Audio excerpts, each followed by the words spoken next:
물론 여긴 국민 라디오.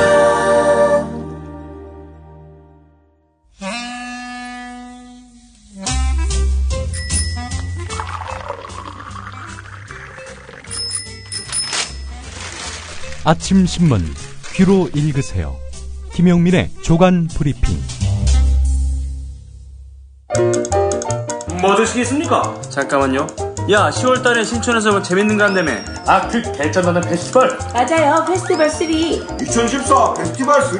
그게 뭡니까? 뮤지션들 18팀이 펼치는 뮤직 페스티벌. 언제? 어디서? 10월 25일 토요일. 신촌 연세로 차 없는 거리에서 오후 2시부터 하루 종일. 노래만 하는 거야? 아니요, 거리 퍼포먼스랑 만화가들의 캐릭터처 아트마켓도 열린대요. 가만히 있지 않겠다는 사람들 다 모여. 제목이 뭐라고요? 2014 페스티벌 3 많이 놀러오세요.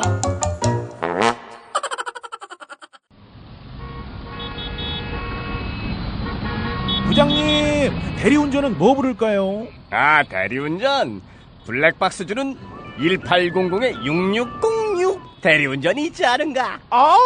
20회 이용시 블랙박스를 주는 1800-6606 블랙박스 대리운전이요? 그럼 검색창에 블랙박스 대리운전을 검색해보게. 홈피에는 다양한 상품들도 있다네. 저기 부장님, 블랙박스 대리운전에서는 국민TV에 후원도 한다면서요.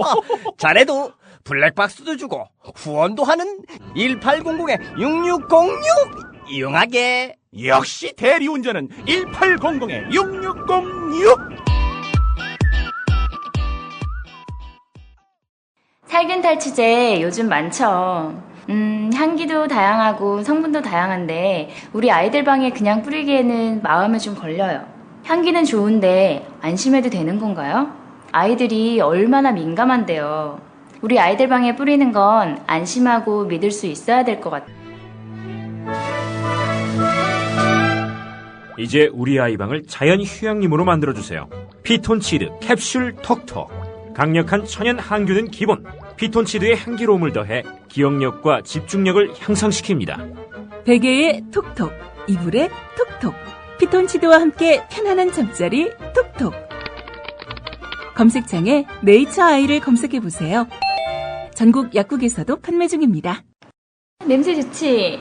엄마, 냄새 좋아. 네, 10월 14일자 조간신문 주요 기사 살펴보겠습니다. 김용민 PD의 조간 브리핑입니다. 안녕하십니까? 네, 안녕하십니까? 예, 다음 카카오 얘기를 좀 해봐야 될 것 같습니다. 네, 모바일 메신저 카카오톡 감시 논란이 거셉니다. 다음 카카오 주가가 하루가 다르게 폭락하고 있는 양상이고요.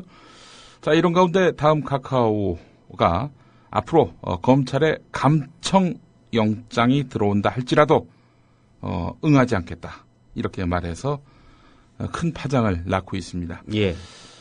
다른 신문들은 대체로 이런 다음 카카오의 입장에 대해서 크게 문제 제기하진 않습니다. 이럴 수밖에 없는 저간의 정황, 맥락, 이런 것들을 시민들도 알고 언론사도 간파하고 있기 때문인데요.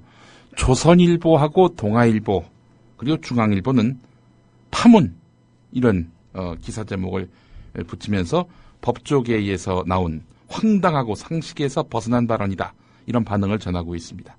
대검의 한 간부는 법원에서 발부한 영장의 집행은 허락을 받고 하는 게 아니라 강제성을 전제로 하는 것이다, 이렇게 말을 했다고 하는데, 예. 누가 이걸 모릅니까? 예. 상식적으로 보면 이제 영장 집행이라는 게 어떤 공권력에 의한 법 집행이기 때문에 아마 거부할 명분은 없을 겁니다. 어제 기자회견 때도 그 얘기는 했죠. 법적으로는 대표인 자기가 책임을 지겠다고. 근데 어제 왜 이렇게 저녁 시간 다 돼서 기자회견을 했을까요? 글쎄 말입니다. 6시 아닙니까? 예. 오늘 코스닥 시장에 다음 카카오의 신주가 상장되는 날입니다. 아, 그렇습니까? 예.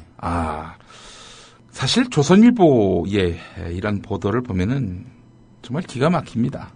지금 왜 시민들이 카카오톡을 이렇게 이탈하고 있는지, 지금 공권력이라는 이름 아래 국민의 사생활을 감시하는 이런 권력의 횡포, 여기에 문제 의식을 갖고 있기 때문 아니겠습니까? 예. 그런 건 없어요. 왜 법을 어기려 하느냐, 이런 지적만 있는데요. 한결의 3면을 보겠습니다. 논란의 시발점 역할을 한 것은 바로 박근혜 대통령의 대통령 모독이 도를 넘었다. 이런 발언으로부터 촉발된 검찰의 사이버 검열 지침 발표 이거 아니겠습니까? 범죄와 전혀 상관이 없는 다수의 정보를 수사기관이 확보하고 이를 정치적으로 악용할지 모른다는 우려가 사실은 이번 논란의 핵심입니다. 이에 대해서 검찰과 조선일보, 동아일보는 법대로 했을 뿐 이런 입장 아니겠습니까? 디지털 기반의 SNS 시대가 아날로그적 수사 관행과 마찰을 믿고 사이버 망명 파문이 일었는데도 불구하고 전혀 개선책을 내놓을 기미가 보이지 않고 있습니다. 황교안 법무부 장관은 어제 나도 카카오톡을 쓴다 라면서 별 문제가 아니라는 식으로 이렇게 말을 했지요. 예. 이 다음 카카오가 황교안 법무부 장관 이렇게 광고 모델로 유치하면 되겠네요. 홍보대사로. 예, 예. 법무부 장관도 안심하고 쓰는 카카오톡. 예. 그래서 말입니다. 근데 한겨레의 이 기사에는요, 법원도 문제의식이 희박하기는 마찬가지다라면서 법원을 비판한 내용도 있습니다. 범죄 혐의와 관련된 것으로만 대상을 한정시키려고 노력하기보다는 특정 기관의 대화와 가입자 정보를 전부 확보할 수 있도록 압수수색영장을 수시로 습관적으로 발부해 준다는 것입니다. 예. 미국에서는 이미 1980년대에 디지털 증거의 포괄적 압수수색의 문제점을 이렇게 연방 법원이 의식하고 범죄와 무관한 자료와 유관한 자료가 혼합돼서 현장에서 분리할 수가 없으며 수사기관은 자료를 봉한 뒤 별도 영장을 발부받아야 한다. 이런 판결을 내놓기도 했습니다. 그러니까 범죄와 무관한 자료 이거 함부로 이렇게 들춰보지 말라는 식의 그런 판결을 내놨던 것이죠. 계속해서 경향신문 3면으로 가보겠습니다. 경찰이 특정 피의자 수사 때 통신사실 확인 자료를 요청하면서 그 피의자가 가입한 네이버 밴드 여기에 대화 상대의 정보와 대화 내용까지 요구한 것으로 확인됐습니다. 앞서 말씀드린 대로 범죄와 무관한 자료 그리고 유관한 자료가 혼합돼 있는 것 아니겠습니까? 네이버 밴드에 대한 이런 그 정보 요청 말입니다. 새정치민주연합 정청래 의원이 공개한 서울 동대문 경찰서의 통신사실 확인 자료 제공 요청 집행사실 통지 이 자료를 보면은 경찰은 2013년 12월 철도노조 파업에 참가했던 한 노조원을 수사하면서 이 노조원의 이 통신사실 확인 자료를 네이버 측에 요청했습니다. 2013년 12월 8일부터 12월 19일까지 12일 동안 네이버 밴드 때의 그 네이버 밴드에 남긴 글 이런 것들을 보여달라라는 거지요. 예. 모바일 메신저 프로그램인 네이버 밴드는 이용자 상당수가 대화명을 실명으로 씁니다. 생년월일까지 기재한 사람들이 많습니다. 지금 현재 서비스 개시 2년 동안 네이버 밴드의 다운로드 수가 3,500만 건, 개설된 모임 수는 1,200만 개에 이릅니다. 자, 이런 데 들어가가지고 그 사람이 회원에 가입했다는 이유만으로 그 사람의 네이버 밴드를 뒤진다? 끔찍한 일 아닙니까? 이런 일을 감행하려 했다는 것입니다. 물론 네이버는 이에 대해서 로그 기록은 제공하지만 법률상 근거가 없는 대화 상대의 인적 정보와 대화 내용은 공개할 수 없다라고 회신했다라고 밝히고 있는데 예. 글쎄요. 불안감이 이런 네이버의 해명으로 잠재워질 수 있을지 의문입니다. 게다가 경찰은요. 내비게이션 회사들에게서 송치제 휴게소, 송치골, 송치골 가든 이런 지명을 검색한 이용자들의 3개월치 위치 정보와 신원을 파악하려고 했던 것으로 또 드러났습니다. 이게 유병헌 수사 관련이겠죠? 예, 그렇습니다. 예. 그러니까 지금 송치제 휴게소, 송치골, 송치골 가든 이 지명을 검색한 이용자들이 전부 유병헌 전 회장과 유관돼 있다. 이렇게 말할 수 있습니까? 그렇게 의심하고 이제 경찰이 수사를 하겠다는 거 아닙니까? 그런데 그 전혀 무관한 이런 일반 시민들까지 수사선상에 올려놓는다는 거 아닙니까? 예. 이런 무식하게 이를 데 없는 수사가 어디 있습니까? 지금 우리가 늘 우범자로서 낙인 찍히고 있다 이런 얘기입니다. 우리 국민들이 말이죠. 이거 분개해야 될 일입니다. 예. 내비게이션도 함부로 이용하면 안 되겠네요. 앞으로 검색하면 안 되겠어요. 검색어에다 청와대 목적지다 넣으면은 예. 또 수사 대상이 될 수도 있겠네요. 이 청와대를 위해를 가하려고 하는 아이고 참 무서운 나라입니다. 이런 아이고 진짜 아까 그 한겨레의 그 분석이 정말 정교하네요. 디지털 기반의 SNS 시대가 아날로그적 수사 관행과 마찰을 빚고 있다. 이 표현이 여기에 가장 적확한 것 같습니다. 국민일보 신면으로 가보겠습니다. 서울 종로구의 한 휴대전화 대리점에서 판매되고 있는 삼성 갤럭시 S5 32GB의 가격은 89만 9,800원입니다. 80만 원대 같지만 200원만 더하면은 90만 원이죠. 예. 월 7만 5천 원 요금제로 2년 동안 사용한다는 약정을 해도 보조금이 13만 5천 원만 적용돼서 최근에 단통법이라고 불리는 단말기 유통 구조 개선법, 이거 시행 전보다도 20만 원에서 30만 원 비쌉니다. 자, 이렇게 되다 보니까 국내에 수입되지 않은 중국의 값싼 휴대전화나 해외 판매가가 국내보다 더 싼 단말기를 찾아서 구매하는 경우가 많습니다. 해외 인터넷 쇼핑몰 아마존에서 파는 삼성 갤럭시 S5 32기가는 똑같은 제품임에도 불구하고 이건 또 67만 원이란 말이죠. 예. 물론 10% 부가세, 또 국제 배송비 이런 걸 지불해야 하지만 그렇다 하더라도 국내 가격보다 15만 원 정도 싸게 살 수 있다는 겁니다. 통신사 약정이나 요금제 제한도 없어서 자유롭게 사용할 수 있습니다. 이 때문에 휴페어파는 영세 휴대전화 판매 업체도 속출하고 있습니다.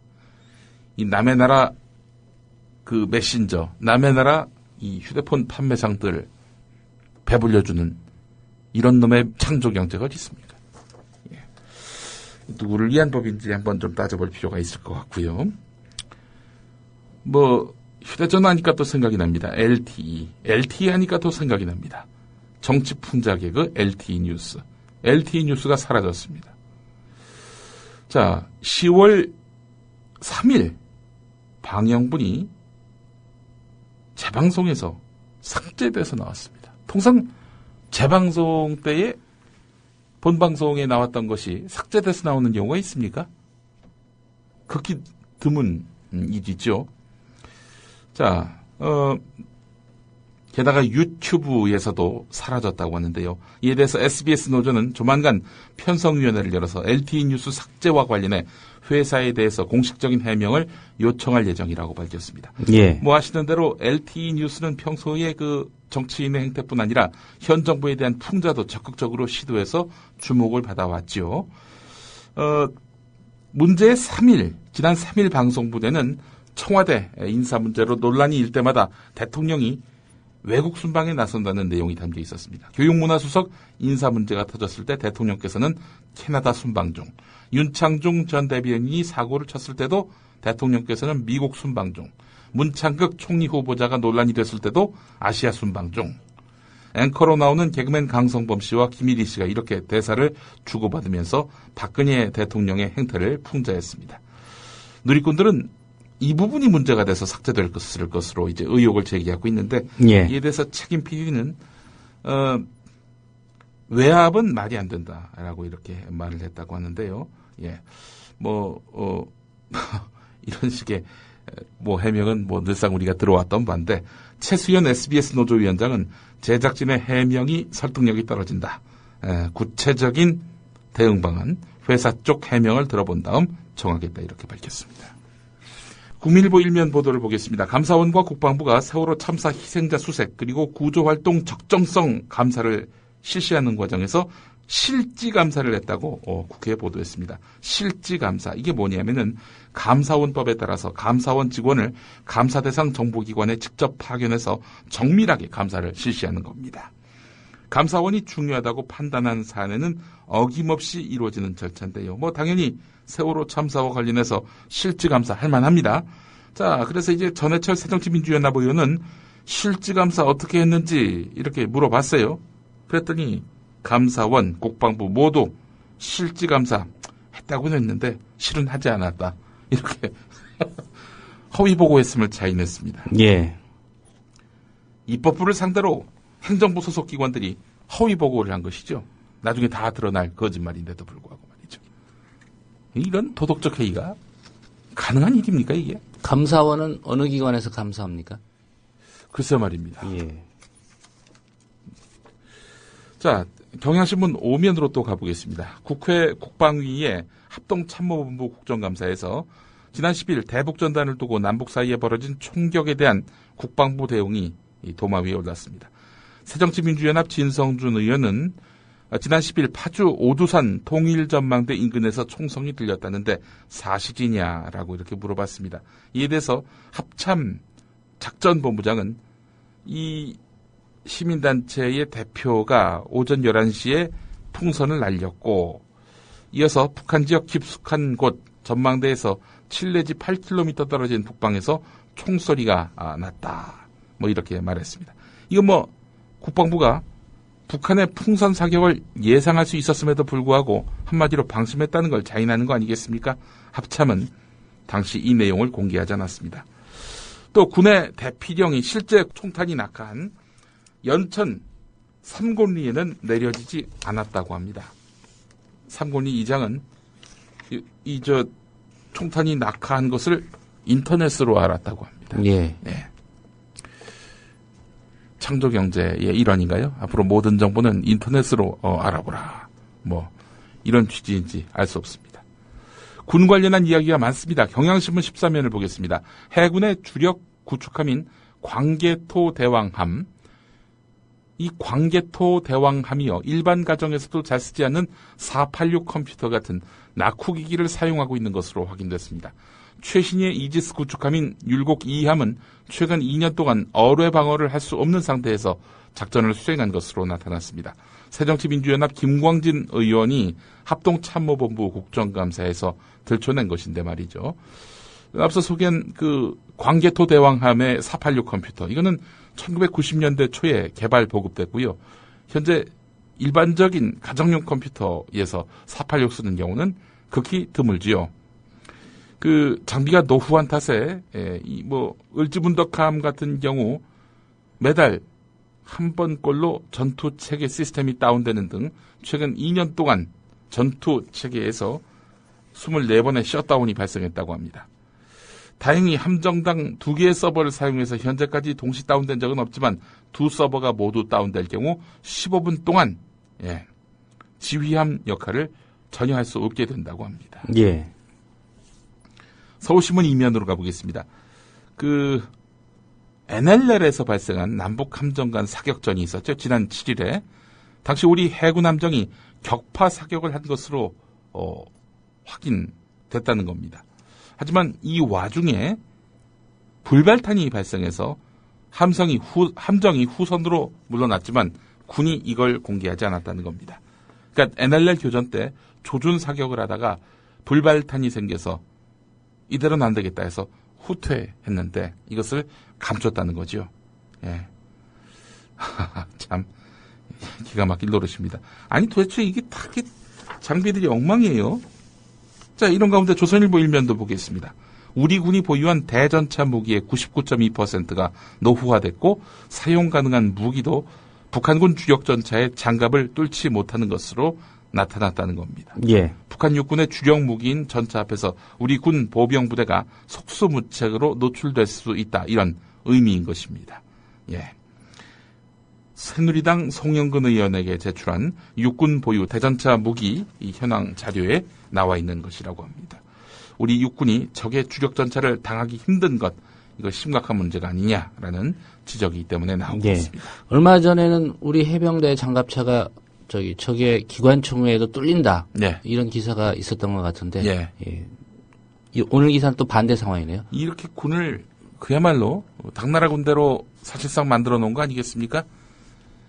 이 군인들끼리 총격전 벌이게 이렇게 위기감, 공포감만 잔뜩 부추겨 놓고 또 이렇게 대북전단 살포하도록 방치해두고 만약에 유사시 발생하면은 이게 진짜 우리 군 어떻게 될지 모르겠어요. 예.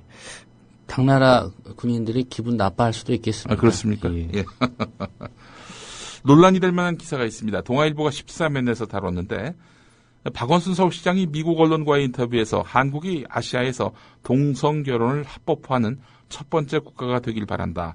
미국 일간 샌프란시스코 이그제미너와의 인터뷰에서 밝힌 거라고 하는데 말이죠. 예. 대만이 동성결혼을 합법화하는 첫 아시아 국가가 될 것 같으냐라고 물어보니까 박원순 시장이 우리나라가 그 첫 번째 나라가 되길 바란다 이렇게 말했다는 겁니다.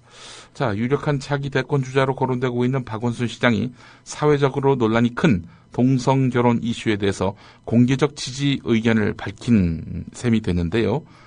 논란이 될 것 같습니다. 최근 여러 시민단체가 서울시가 동성애 합법화를 지지하고 있다라면서 반발하고 있는데요. 동성애에 대해서 지지하느냐 마느냐 이 차원을 떠나서 이것과 관련해서 이 보수 개신교계가 대대적으로 쟁점화하면서 그동안 선거에도 많이 이용해 오지 않았습니까? 이 발언이 어떻게 또 악용될지 상당히 주목됩니다. 이와 관련해서 한겨레 보도를 보니까 이런 외신 보도는 와전됐다는 박원순 시장의 해명이 소개되고 있습니다. 안준호 서울시 대변인은 동아일보에다가 인터뷰 당시 그렇게 단정적으로 이야기하지 않았고 시장이 된 뒤 발언에 제약이 있다는 취지로 이야기했다. 이렇게 밝혔다고 합니다. 예. 나중에 이 문제와 관련해서 정치적으로 명확한 입장을 표명해야 될 때가 온다면 또 얘기하지 않겠습니까? 글쎄 말입니다. 피한다고 될 문제는 아니고요. 예. 사실 이 상식의 문제기도 하고 인권의 문제기도 한데요. 이건 이런 소수의 그 극렬한 입장을 갖고 있는 사람들, 이 사람들 때문에 할 말도 못 한다면은 그건 문제 아니겠습니까? 예. 경향신문 13면 보겠습니다. 국회 보건복지위원회 남윤인순 새정치민주연합 의원이 보건복지부에서 제출받은 자료를 분석해봤더니 기초연금 수급 자격이 있는 65세 이상 노인 중에 20만 원 전액을 받는 비율은 지난 9월 기준으로 56.2%에 불과한 것으로 나타났습니다. 모든 노인에게 월 20만 원씩 주겠다. 예. 그 모든 노인은 56.2%라는 겁니다. 예. 나머지는 모든 노인에 속하지 않은 경우지요. 제도 시행 첫 달에는, 그러니까 지난 7월에는 57.2%였고 8월은 56.6%인데 어떻게 점점 감소하는 추세입니다. 자, 결국에는 기초연금 같은 경우 국민연금 가입기간이 길수록 기준연금액 20만 원에서 점차 감액되는 구조로 설계되어 있기 때문에 앞으로 국민연금 장기 가입자가 늘어날수록 전액 수급자는 20만 원 전액 수급자는 더욱 줄어들 것으로 보입니다. 박근혜 대통령이 제안한 한중일 공동 역사교과서 사업을 위해서 측정된 독립예산 얼마인 줄 아십니까? 경향신문 15면에 나와 있는데 0원이라고 합니다. 0원. 국회 교육문화체육관광위원회 소속 정진우 정의당 의원이 동북아 역사재단에서 제출받은 2014년 사업계획 및 예산서에 따르면 한중일 공동 역사교과서 발간 항목은 아예 없고 편성된 예산도 따라서 없는 것으로 나타났습니다. 예. 유사한 내용으로 해서 흩어져 있는 예산을 모두 합쳐봤더니 불과 7,320만 원입니다. 네. 정부 간 사전 조율이나 재반 여건 점검도 없이 무리하게 공약부터 했다 이런 얘기 아니겠습니까? 우리는 이 시행 가능한지 그거 다 따져보고 계산기 두드려보고 공약한 것이다. 박근혜 대선 후보의 이런 말이 갑자기 주마등처럼 스쳐 지나갑니다. 예. 지금 한국, 중국, 일본 특별히 역사 인식에 관한 상황만 본다면 예. 이 공동 역사 교과서 편애자는 제안이 씨가 먹힐 리가 없을 텐데 말이죠. 예. 오늘 여기까지 해야 될 텐데요. 한 가지 더 반가운 소식이 있습니다. 영화배우 박해일 씨가 예. 우리 김용민의 조간 브리핑을 열심히 듣는다고 하십니다. 저도 예. 박해일 씨의 그 영화를 빠짐없이 봅니다. 특히 은교 같은 경우 10번도 봤습니다. 예. 네. 박해일 씨를 보려고 본 것 같지는 않고요. 예. 예. 잘 들었습니다. 예, 오늘 여기까지입니다.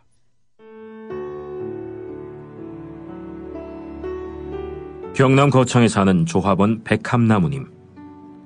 남편의 유언으로 온 가족이 미디어 협동조합원이 됐습니다. 라디오 비평 들으실 때마다 아이고 속이 시원하다 이렇게 하시더라고요. 본인이 먼저 하시고요 가입을. 예, 그 뜻을 이제 알았기 때문에 손자, 손녀 6명까지 그렇게 이제 다 가입을 하게 됐지. 작고한 부부는 왜 국민TV 조합원 가입 이것이 이 시대에 꼭 필요한 언론운동이라고 확신했을까요? 가슴 아픈 가족사가 있었습니다. 저는 민족일보 조용수 그분 그때부터 관심을 많이 가지시고 저 동아투이 그때 남편이 저 광고도 내고 또 한겨레 주주도 되시고 저희 시어른 되시는 분이 보도연맹에 억울한 죽음을 당하셨습니다. 중학교 때 아버지가 억울하게 그리고 옥살이 하실 때 그 도시락을 가지고 감옥에 가서 어느 날 갑자기 그래 이제 총살 당했다는 그런 걸 안 겪었으면은 또 뭐 평범하게 살았을 수도 있는데.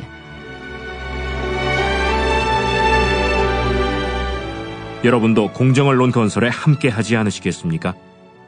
국민.tv 미디어 협동조합 홈페이지에 들어오셔서 조합원으로 가입해주세요.